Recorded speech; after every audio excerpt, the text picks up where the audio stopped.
And I'm sure everyone's experiencing the same thing we are with our kids studying online at home. It's very important these days to keep them focused on their lessons. And one of the ways it can be done is by using colorful illustrations and animations in order to maintain their attention and keep their interest. Very true. And we've done already our best, P, right? Throughout this pandemic itself. I'm dancing around like a clown at home sometimes. Exactly. So we need help. That's why kids need something cute like colorful animation to get interested. And that's exactly what Titik Pintar has offered. It is an educational technology platform that makes learning much more fun and also for the parents. Now let's talk more about it with Robbert Deusing, the founder of Titik Pintar. Good morning, Robert. Well, good evening to you. Evening. I guess it's morning. Technically, it's morning. Good morning, it's like Robert. 2:30 in the morning right there in Barcelona. We're unable to hear you yet, Robert. Are you perhaps on mute? I'm not on mute. Oh, there you go. We got you now. Yes. Okay, perfect. And good morning. It is very early. 2:30 in the morning, actually. Exactly. So thank you so much for being here with us. It is our privilege and our respect, especially to know more about your platform, Titik Pintar. We want to know more about it. What was the reasoning of you and, of course, your colleagues to make this platform, this educational platform, Titik Pintar? Well, I think it's very important in COVID times. We see that kids need to be engaged much longer than before. It's much harder for them to experience the same quality of teaching that teachers are able to give in a classroom setting. Right. And we believe that we can engage them and make them excited to learn with our content, and it's specifically made for kids in elementary grades, and there's a few other players in Indonesia who do a fantastic job at later age kids as in PSMA, but SD is still something that I feel that we could do a fantastic job, and we're getting a lot of positive feedback on this. Right. I think this is a great tool because kids these days, it's so hard to pry these gadgets away from their hands anyway, so we might as well put things on it that can actually help them learn. You've had over 12,500 installs across Indonesia, and one of the more unique statistics for me is you guys have a great support system. There, you guys can do a Q&A. If there's questions or concerns, you guys can answer them as well. But I'm interested in the lessons that are taught. How is this broken down? I personally have not looked at it, but how is it broken down by subject and by levels, and what age groups would this be for, or does it vary? Yeah, so I mean, we're specifically creating content for the elementary grade. Okay. So literally trying to create the best content. We divide it by subject, and we align it with the curriculum, the curriculum of Indonesia. But as kids in any curriculum need to learn about fractions, about the life cycle of a frog, all these type of content we are creating. We're creating micro lessons, 6 to 8 minutes long, and then ask all kinds of questions. If the kids have understood and if they answer correctly, they get experience points, they get coin pintar, which they can spend in a store, for instance. So there is a reward for them doing a good job at learning. So we really want to make learning fun, and we believe that we're a much better reason for kids to be on a phone, on a gadget indeed. And it brings out a bit of a competitive nature too, right? When if you got games kind of embedded in it, because kids love games. Because in my children's school, they do have some kind of educational platform for a program itself, just like yours. But it's very different because yours, it kind of had the human, and then with the animation itself. So I mean, that is kind of different than what we had in school. So can you elaborate on that, Robert? Yeah, so I think it's very important to create the content that we're teaching, the lessons that we create, to be fully aligned with what kids really want, and how they experience life, how they explore, and how they learn, and that's actually by playing around, by trial and error, and by having fun, and that's exactly what we could center in our application. So it's really designed for kids to have fun and compete. Yes, that's also there. I think it's important for kids to be able to compete in a healthy way. And I do think that if it's around education, if it's about getting smart, Titik Pintar is a great way to compete. Well, Robert, it seems like if our children is in grade 1, let's say, they can only submit it to that level, right? No matter like how many times they play the games and whatnot, if they're in that first grade, they just have to be in that level. And then the next and the next year when they go up to second grade, and then they can play R&B studies on those programs on their grades. Yeah. So we are creating a bit more advanced than that system that we're doing. It's adaptive learning. So if we see that a child has struggling a little bit more with specific parts or specific subjects, then the content that we offer them is a little bit easier. If they're advancing further and ahead of the peers, then we challenge them with more difficult content.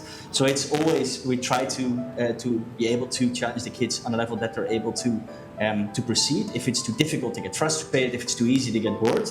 And we're trying to really make them enjoy and be able to level up with the learning that we can offer to them.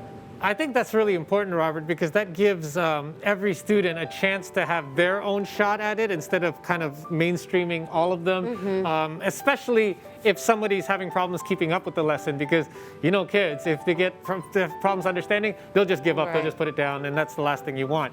I'm very interested in the curriculum. You mentioned earlier that this is something that you can streamline across Indonesia because it does follow the curriculum. But as we do know, sometimes certain schools may have slightly different curriculum than others. How do you balance out the information that you have on Titik Pintar? Is it you just taking something that is academically general and across all the curriculums so that it's more of a even playing field, if you will? So, I mean, there's kids differ greatly, right? Every kid is unique and special, and we want to challenge them at the level that they're able to play and to learn. Right. And there are differences, obviously, between the different curriculums that are offered. We believe that by offering excellent quality content, it doesn't really matter if you're on IB or Cambridge or or a public school, as long as you're able to and enjoy. That is the most important. So we really take a look at the curriculum. We take a look at the government goals, what they're trying to achieve, what are the end results they're aiming for. And of course, we make it as much fun as possible, and we push beyond what is expected for the kids, that they're able to keep on learning above the standards. But ultimately, we want all the kids to have fun, and we want to support this in the best possible way. All right.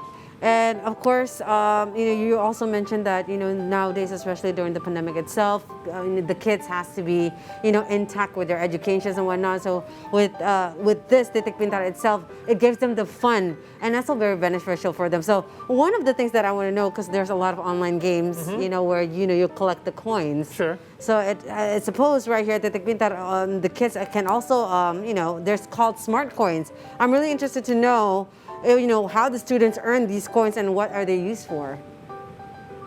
Yeah, sure. So I think in today's world, with many distractions from social media and gaming, a lot of kids play online games. Solitary online schooling becoming the norm. So we let them explore the world in a compelling, meaningful, and entertaining way together with their peers, right? And one of the things that we do is indeed we have Coin Pintar, and these are rewarded. There's two things. After finishing a lesson, they get experience points and the coins. The experience points only add up, so we're able to rank kids and to see how they're doing versus other kids. And the Coin Pintar are actually used in a small store where kids can update their avatar and unlock certain parts of the application. They're gonna love that. What a reward! Amazing. It sounds and looks amazing, by the way. Exactly. I've got a question. Thank you very much. We've heard that Titik Pintar is actually supported by the Netherlands government and their ambassador as well. That's here in Jakarta. Can you tell us more about that relationship?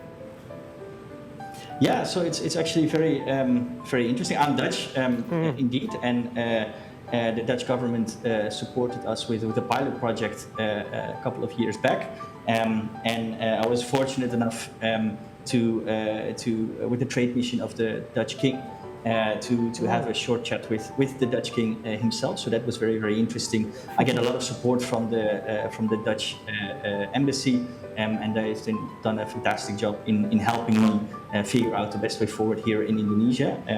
There's, of course, in the Netherlands, there's companies, and in other countries as well, there's companies that do similar things, and I believe that Indonesia is underserved, that there is definitely something to be done here. So I'm very, very passionate about helping millions of kids, because that's our goal, have a better chance in life with education. Thank you so much for this. Can't wait to try it out. Wait, I got one last question for you. When is this coming to iOS? Because I want to start using it too. Yeah, so ultimately we're focused. I mean, we're a startup, so we are definitely constrained by resources. So right now we're definitely focusing and trying to make the most of the resources and the money that we have. Right now we're only on Android. In the future, yes, we will definitely go to iOS. The majority of the parents have Android, but I'm sure we'll try to get that. Actually, it's a good strategy, because if you're trying to reach all across Indonesia, you just need to be able to have it more accessible through Android. But I'm sure at one point in time, I'll be able to try it out with my kid. That's right, we'll be waiting. Robbert, thank you. We won't take up any more of your time. Thanks you so much for joining us and taking time out of your evening. Enjoy the rest of your night. And get some rest. Titik Pintar. Yes. Thank you, Robbert. Thank you very much. All the best. Take care. Terima kasih. What a nice guy. Yeah. He's awesome. And I love the fact that the last statement he made was, we're very passionate about educating millions of people. Yes. So it may be a startup, but you can see that they have a larger goal in mind. And it's not something that's going to be outdated anytime soon. Look, when you have a platform like this, you can continually update the information. You can adapt it to form certain lessons, let's say. Or it can be used internationally in other countries. All you have to do is change the language. But, just seeing this app itself or this application, it's very different than what my kids have in school. Again, like I said, there's that human, there's that human interaction with the animation that is just very different. So I cannot wait to see this. Titik Pintar. By the way, you remember what we had when we were kids? A book. That's true. A book and a pencil. It's very conventional. How things have changed. Anyway, we're going to take a short break, guys. We have more stories for you when we return. So stay right here on the C Morning Show.